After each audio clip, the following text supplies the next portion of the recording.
नमस्कार, मैं सुजाता मिश्रा जन मीडिया टीवी से। Did mountain have wings? क्या पर्वतों के भी पंख होते थे? जब ये क्वेश्चन मैंने सुना तो इसके लिए मैंने कई सारी चीज़ें जब पढ़ी तो मुझे पता चला कि हाँ, पर्वतों के भी विंग्स होते थे और ये समय सतयुग की बात है। ये ऐसा माना जाता है, या मैं अगर इस सोर्स की बात करूं कि कहाँ से ये सोर्स मुझे पता चला, तो ब्रह्म पुराण में भी इसका वर्णन मिलता है। और मैंने जब शिव पुराण को पढ़ा तो उसमें भी इसका जिक्र मिलता है कि सतयुग में जो पर्वत होते थे, जो माउंटेन्स थे, उनके विंग्स होते थे, उनके पंख होते थे। और उनके पंख को इंद्र के द्वारा काटा गया था। इसकी एक स्टोरी है जो मैं आप लोगों को बताना चाहूँगी कि सतयुग में जितने भी पर्वत होते थे, यानी कि हिमालय, मैनाक और मंदराचल, विंध्याचल, कैलाश, आई थिंक जितने भी पर्वत होते थे वे सब उड़कर एक जगह से दूसरी जगह प्रतिस्थापित हो जाते थे। मतलब एक जगह पे वो रहते थे और फिर जब अगर उन्हें वहाँ से जाना होता था वो उड़ के दूसरी जगह चले जाते थे और फिर उस दूसरी जगह पे प्रतिस्थापित हो जाते थे। तो एक बार की बात है कि ये जो कार्यविधि चलती थी, जब सृष्टि का निर्माण हुआ तो उसमें कुछ विघ्न आने लगे। लोग जब पर्वतों को उड़ते हुए देखते थे तो वे डर जाते थे कि कहीं पर्वत उनके ऊपर गिर ना जाए। और जब एक बार इंद्र एक बहुत ही बड़े यज्ञ का आयोजन कर रहे थे, तो उसमें जो ऋषि और मुनि थे, जब ये वो लोग यज्ञ कर रहे थे, तो पर्वतों के एक जगह से दूसरे जगह पे उड़ने के कारण उनका जो यज्ञ था वो उसमें विघ्न आ गया। और इसकी वजह से जो इंद्र थे वो काफ़ी क्रोधित हो गए, क्योंकि पहाड़, आप सोचिए, पहाड़ उड़ के एक जगह से दूसरे जगह जाना, यानी कि पहाड़ जब एक जगह से उठते थे तो वहाँ पे कंपन स्टार्ट होती थी, और जब वो दूसरी जगह प्रतिस्थापित होते थे तो भी कंपन स्टार्ट होती थी। इसकी वजह से जो यज्ञ वगैरह होते थे उसमें भी बाधा पहुँचती थी। तो जब ये यज्ञ चल रहा था तो उस समय जब पहाड़ एक जगह से दूसरी जगह जाने को तैयार हुए तो क्या हुआ कि जो इंद्र का जो यज्ञ था उसमें विघ्न पड़ गया। इसके बाद जो इंद्र थे उन्होंने क्या किया कि उनके पास जो वज्र था उससे जितने भी पर्वत थे उनके पंख काटने स्टार्ट किए, और उन्होंने एक एक करके सारे जितने भी पर्वत थे उनके पंख काटने जब स्टार्ट किए, तो ये जो प्रकरण है ये वायुदेव को पता चली। जब वायुदेव को पता चली तो उन्होंने हिमालय और उनके पुत्र मैनाक, यानी कि हिमालय, मैना और मैनाक, इन तीनों की रक्षा के लिए प्रयास किया।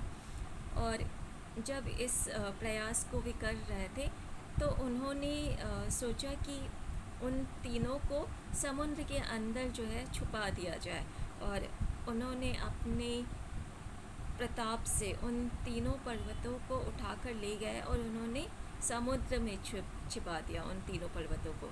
और इसमें जो समुद्र थे उन्होंने भी हिमालय, उनकी जो पत्नी थी मैना और मैनाक, इन तीनों को अपने अंदर छुपा लिया।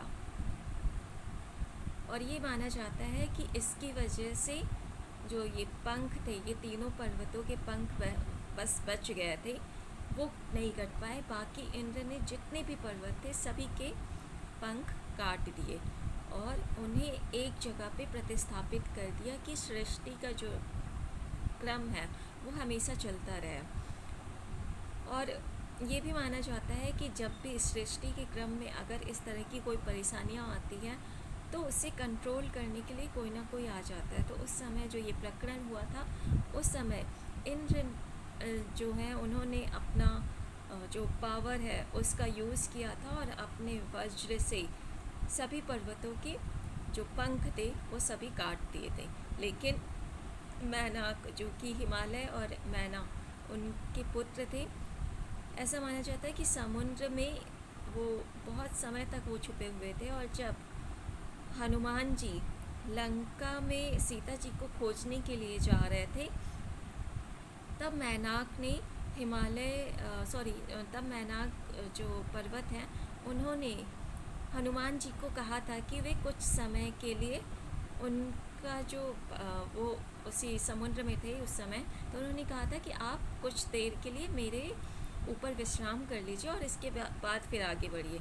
लेकिन जो हनुमान जी थे उन्होंने इस जो भी उन्होंने ये उन्हें प्रस्ताव दिया हुआ था उसको अस्वीकृत कर दिया था, और उन्होंने कहा कि नहीं, श्री राम जी का जो ये कार्य है सीता माता को खोजने का, इसमें मैं तनिक भी विलंब नहीं करना चाहता और मैं विश्राम तो बिल्कुल भी नहीं कर सकता हूँ, क्योंकि जो श्री राम जी का जो कार्य है वो सर्वश्रेष्ठ है, सर्वप्रथम मैं उसे करूँगा। वो करने के बाद जब सीता जी मुझे मिल जाएगी उसके बाद ही मैं विश्राम के लिए सोच सकता हूँ।